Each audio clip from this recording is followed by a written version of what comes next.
Hello YouTube, welcome to RV Daydream.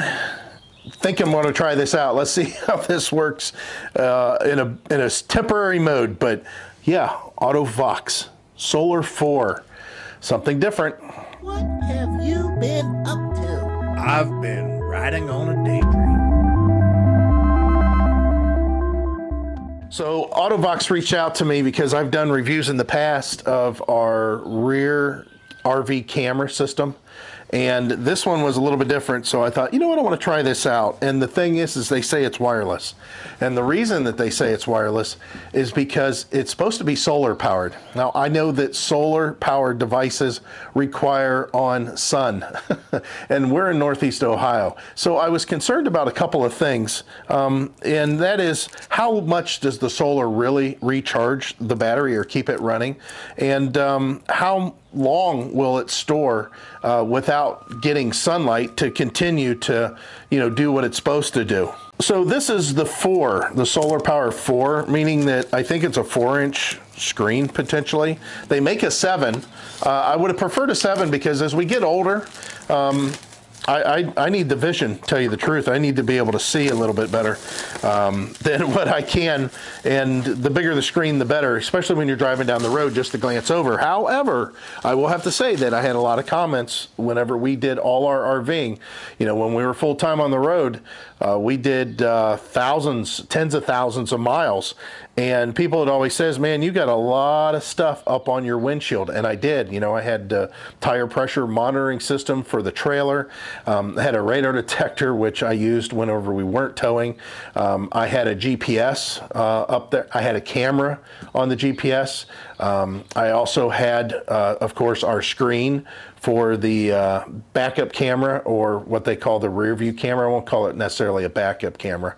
And I had another display up there for something else I can't remember. So I had a lot of stuff, a lot of real estate on my windshield that was covering things. So maybe the option of going a little bit smaller might have relieved some of those concerns that people have. And again, my vision was blocked a little bit. So let's open this up. We have paperwork here that talks about extended warranty, 18 months. Okay. I'll have to say, I'm going to put a link down in the description for this.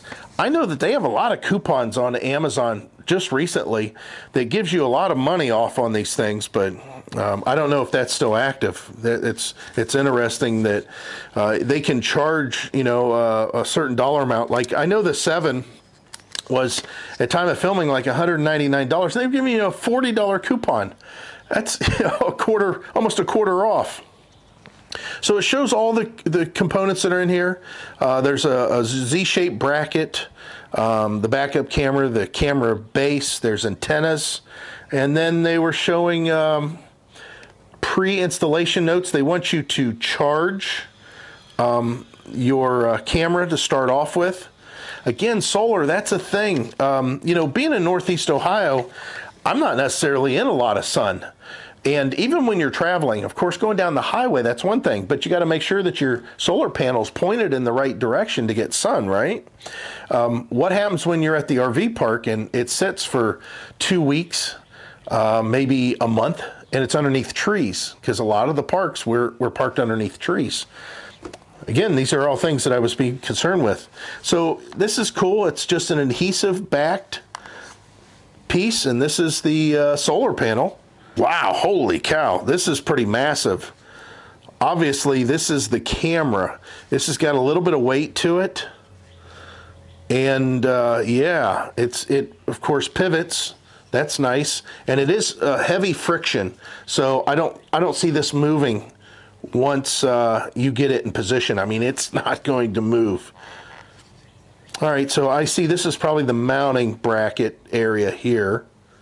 This is obvious. You guys know that when you see this is probably the mounting base for the dash.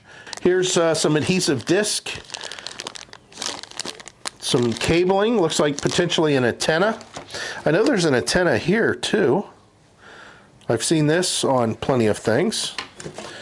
Then we also have the USB here with a standard micro USB. Here is a cigarette lighter thing. Now this is, when I say truly wireless, they're talking about the camera and it's being able to power itself off of solar, and the reason this is so heavy, the batteries that are inside there. Now we have the screen, which again, this is listed as a 4-inch screen, but it looks bigger than a 4-inch screen. I could be wrong on that. I remember they used to measure them diagonally, but this, I think, is pretty visible from a distance. And of course, the mount that's required for all this, all the mounting components, the antenna, there's a little antenna for this one.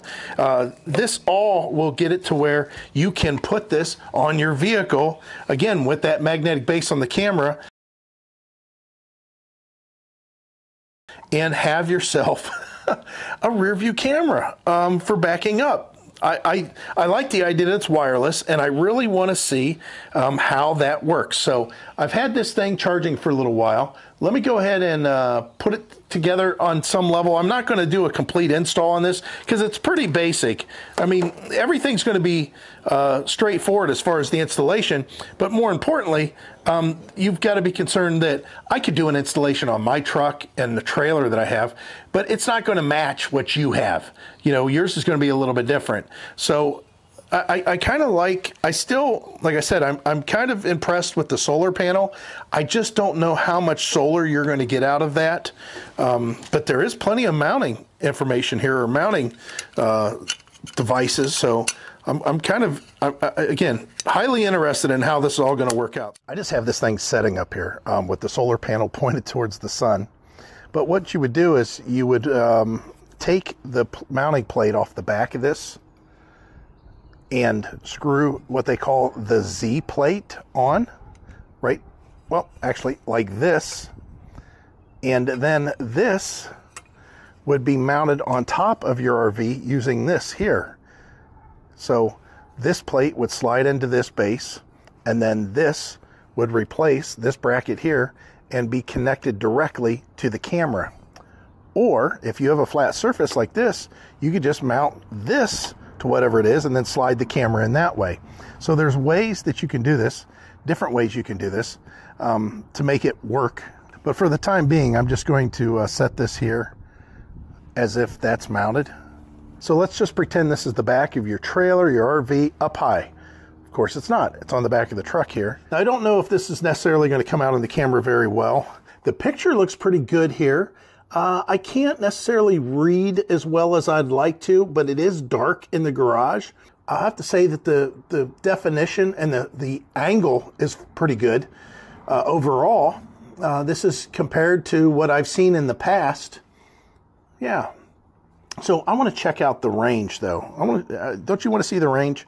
So that's what we're going to do. I'm going to carry this battery pack with me, and we're just going to walk away from that camera, and this will be a line of sight thing. So we'll see when this starts developing a glitch. How about that? This looks pretty good. My God, I don't think we need any further than this, right? Holy cow. Look how far away we are. That looks pretty good. So as far as obstruction, how about we use, I got lots of wireless stuff. I got cameras, I got cubes or echo dots and stuff inside the garage. Let's use the garage and pretend that's going to be the RV. Yeah, this works. I'm still seeing. Look at that. How big of an RV do you think you'd have to have? Let's get closer. Let's see if I get closer to the brick, if that will cause a obstruction. Maybe it's bouncing off stuff, huh? Whoop, got a window. Get away from that. Wow. That's impressive. That's really impressive. Well, I don't know how far that range is supposed to be, but that is incredibly far. That's way farther than I expected. I'm going to go back out here and try to show you. We have a brick garage that has all kinds of electronics and stuff in it. Like I said, I have an echo dot over there. We have a camera here. We have a camera there with a garage door opener. That's all set up through Wi-Fi. We have that thing being set up for Wi-Fi. It's an automatic switch. We have a camera here. And even with that, you just seen how far away I was. Look at the range in which it was. I don't know any RV that's that long, do you?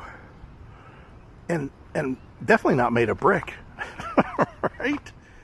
So I just went through a bunch of the settings, and there is a lot of nice features to this. I'm going to have to say that there's one thing that I'm not a big fan of. Personally, for myself, the only way that I would utilize the camera is if it is on the display, driving down the road all the time. It'd have to be on all the time. That's the only way that I would do it. Because as we drive, and you know, there's times that we have been trekking down the road and have been driving, you know, 700 miles. I don't want this screen to time out. There is a setting on here to turn it off or have the screen time out after so many seconds. The highest that you can set that at is 240 seconds. Or never. Well, I would write it in the never category. I don't want it ever to time out and shut this display off, because I always want to be able to see what's behind me as I'm driving down the road, or even when I'm parked. The solar, I read from what I could tell, will not keep the battery fully charged when this display is connected to it at all times. So whenever the display times out, whenever it shuts off, it discontinues asking that camera to broadcast a signal. I have a problem with that because I want it always to broadcast the signal, and I always want to be able to see it. The way to get around that, obviously, is not a big deal. You just have to run USB power directly to that camera. So again, the solar aspect of things, it's nice. It's a good idea. There's people that might use that, but for me, that is something that I would have to power at USB. So it's not a big deal for the USB power. It's just a matter of running a cable up to it and plugging it into the camera. And you will have the same benefit that you would with any other camera device that isn't running off of solar and a battery. I'll have to say that the quality of the components seem pretty decent. I like that this is lightweight. The cameras that I've had in the past have been pretty heavy. The screens have been pretty heavy. As far as the settings, they're very basic. You can do a mirror control.